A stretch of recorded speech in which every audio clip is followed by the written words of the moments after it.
les gens, je suis l'Oracle et vous regardez l'héritage de Gaïa.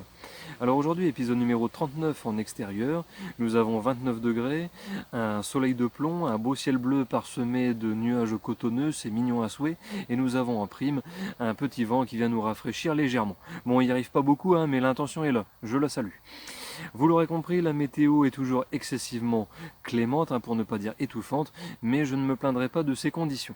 Alors je m'explique, en fait il y a quelques semaines, j'étais déjà venu à la Charité-sur-Loire 58 400 dans la Nièvre pour profiter du fabuleux feu d'artifice tiré à l'occasion du 14 juillet. Entre temps je suis rentré chez moi et aujourd'hui je suis de nouveau sur place. Donc je me dis que si je reviens, c'est que je dois aimer un minimum le climat ou le décor. Donc sinon ça s'apparente à une forme de masochisme. Bon bref. Aujourd'hui, puisque la Loire est de nouveau à ma disposition, je me disais qu'on pouvait aller faire un petit tour en ville pour aller voir les repères qui témoignent des crues qu'a connu la Loire lors des 2 derniers siècles. Alors je ne vous promets pas une liste exhaustive, il n'y a là que les crues qui ont été repérées ou notées, mais bon déjà ça vous donnera une idée. Alors la volonté que j'éprouve à travers cette vidéo, c'est tout simplement de vous montrer à quel point la nature, si ce n'est un fleuve, peuvent être puissants. Donc ce sont des forces qui ne sont pas à prendre à la légère et qu'il faut auquel cas savoir respecter. Bon écoutez, le décor me semble correctement planté, on va pouvoir aller jeter un œil là-dessus. Allez on y va, c'est parti.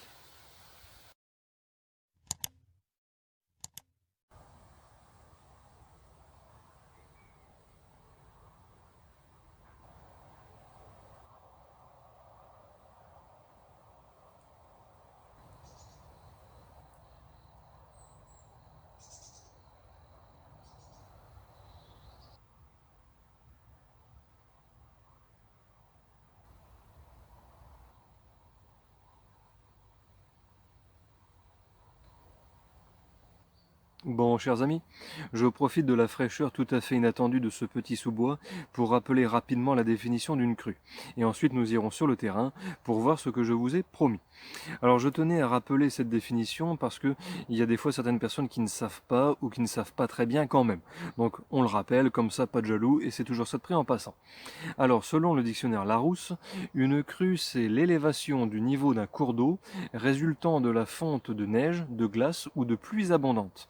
Donc par exemple, s'il pleut dans les environs, de l'eau de pluie va tomber dans le fleuve et auquel cas le niveau de la Loire va monter. Et du coup, nous aurons affaire à une crue. Facile déjà. Derrière, par opposition, nous avons, toujours selon le dictionnaire Larousse, donc la décrue. Alors une décrue, c'est la baisse du niveau des eaux après une crue. Donc pour qu'il y ait une décrue, il faut qu'il y ait une crue au préalable. Voilà, donc c'est très très simple, comme je vous le disais.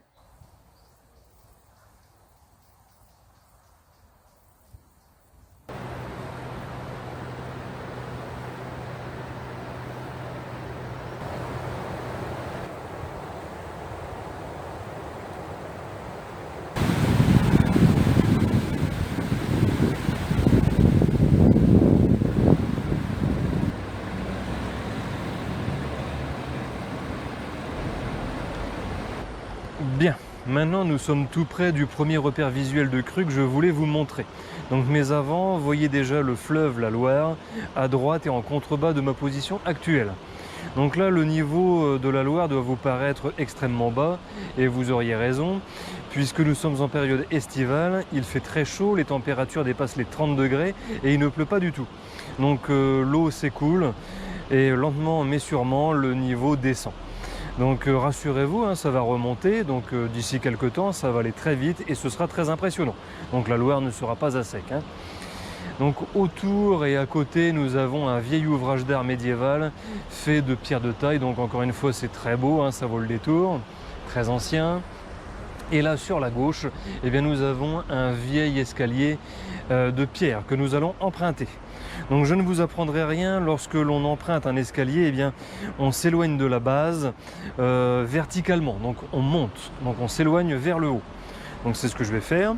Donc je prends 1, 2, 3 et 4 marches. Et là sur la gauche, nous avons un premier repère visuel de crue en date du 11 octobre 1893. Donc là le repère, c'est le trait blanc, donc c'est ça. Donc si vous vous souvenez, je vous ai montré la Loire à l'instant, donc là on va la revoir. Je me tourne sur la droite, et là la Loire, toujours en contrebas, elle est un petit peu plus loin. Donc dites-vous qu'il faut beaucoup d'eau pour partir de son niveau actuel et arriver jusqu'à ce fameux trait, hein. Donc c'est déjà de grosses quantités de liquide. Donc c'est pas fini, on continue. 1, 2 et 3 marches plus loin, nous avons un autre repère de crue en date du 19 octobre 1907. Donc là encore une fois, le repère c'est le trait blanc, hein, et nous allons une nouvelle fois regarder sur la droite. Et la horreur, la Loire s'est encore éloignée. Elle paraît encore plus bas. Mais c'est pas fini. Attention, 1, 2 et 3 marches plus loin, nous avons un autre repère visuel de crue en date de 1856. Alors là, c'est dommage, c'est que nous n'avons pas du tout de date précise, hein, juste une année. Donc on ne sait pas s'il y en a eu plusieurs et que celle-ci, par exemple, a été la seule retenue. Bon, c'est une bonne question, mais ça aurait été sympa d'avoir l'information complète. Voilà, donc je me tourne et là, sur la droite, nous avons encore le fleuve, donc qui a l'air très loin et très bas. Ça fait beaucoup d'eau, hein, pour arriver jusqu'ici, hein. À votre avis, combien de mètres cubes?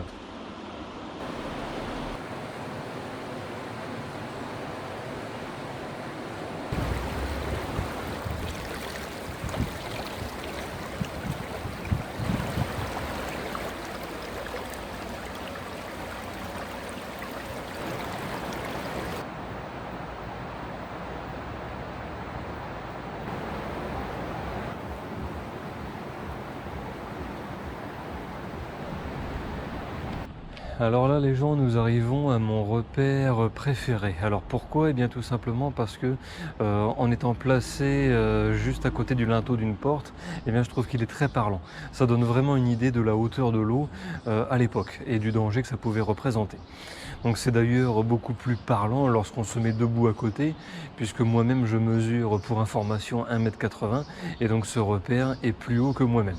Donc moi, si j'avais été là à cette époque, eh bien, j'aurais très certainement été sous l'eau. Et donc vous devez sûrement remarquer donc la date 1856, ça correspond à l'un des repères que je vous ai montré précédemment, donc qui lui ne comportait pas de jour ni de mois, hein. Donc là 1er juin 1856, donc je ne sais pas si c'est exactement la même crue qui était repérée sur l'escalier, mais en tout cas par rapport à l'emplacement de l'escalier et au trait, eh bien ça pourrait tout à fait coïncider. Donc ça pourrait bien être la même crue en 1856. Bon bah écoutez, j'ai encore 3 autres repères à vous montrer. On va y aller tout de suite s'entraîner. C'est parti!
Alors arrivé ici, je me permets d'ajouter un point qui n'était absolument pas prévu au montage initial.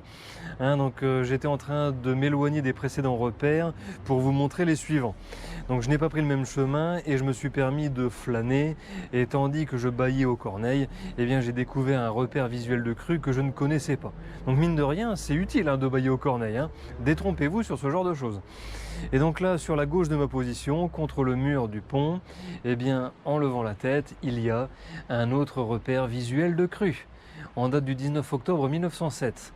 Donc ce repère-là n'apporte rien du tout, puisque cette crue est déjà référencée le long de l'escalier. Mais là, l'information qui est surtout apportée, c'est une information de profondeur, hein, parce que si je me mets en dessous et que je tends le bras, Donc il reste encore facilement 1 mètre entre le bout de mes doigts et le repère, hein, qui est toujours matérialisé par un trait blanc. Donc là, si j'étais le 19 octobre 1907, eh bien, je serais très certainement englouti sous les eaux, hein, et certainement mort. Bon, on va éviter de parler de ce genre de malheur. Et dire que tout ça, comme le disait la définition, ça vient essentiellement des pluies abondantes, hein, puisque dans le coin il n'y a pas de neige, il n'y a pas de glace. Donc c'est forcément de la pluie. Hein, donc il faut vraiment qu'il pleuve sur une large surface et pendant de nombreuses heures pour atteindre une brusque élévation du niveau des eaux comme ça. Hein. C'est vraiment dingue, hein, c'est à devenir fou. Bon, heureusement, le 19 octobre 1907, c'est pas aujourd'hui. Tant mieux, hein.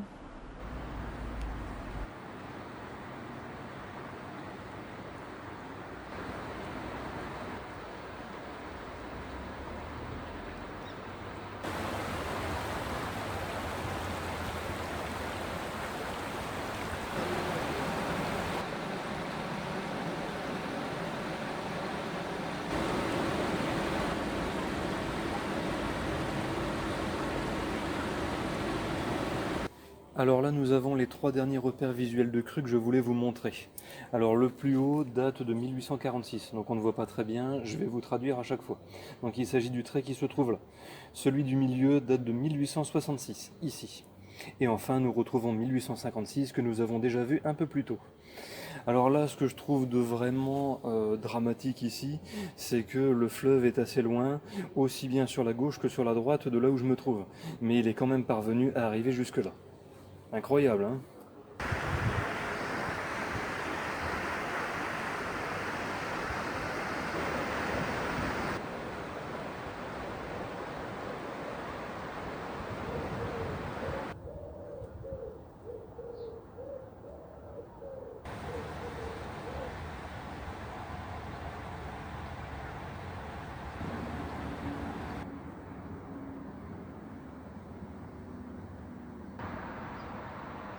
Alors là, nous n'avons plus de repères visuels de crue, nous avons tout simplement une borne qui délimite la frontière entre 2 départements. À gauche le Cher le 18, à droite la Nièvre le 58. Alors quand j'étais petit, j'aimais beaucoup enjamber la ligne symbole pour me dire que j'avais une jambe dans chaque département. Alors aujourd'hui, je fais toujours le même raisonnement, hein, ça me fait toujours autant marrer, mais en me disant qu'il y a d'autres parties de mon corps dans chaque département différent. Je vous laisse deviner lesquelles, hein. Je laisse votre cerveau primitif faire la suite de mon raisonnement douteux. LOL.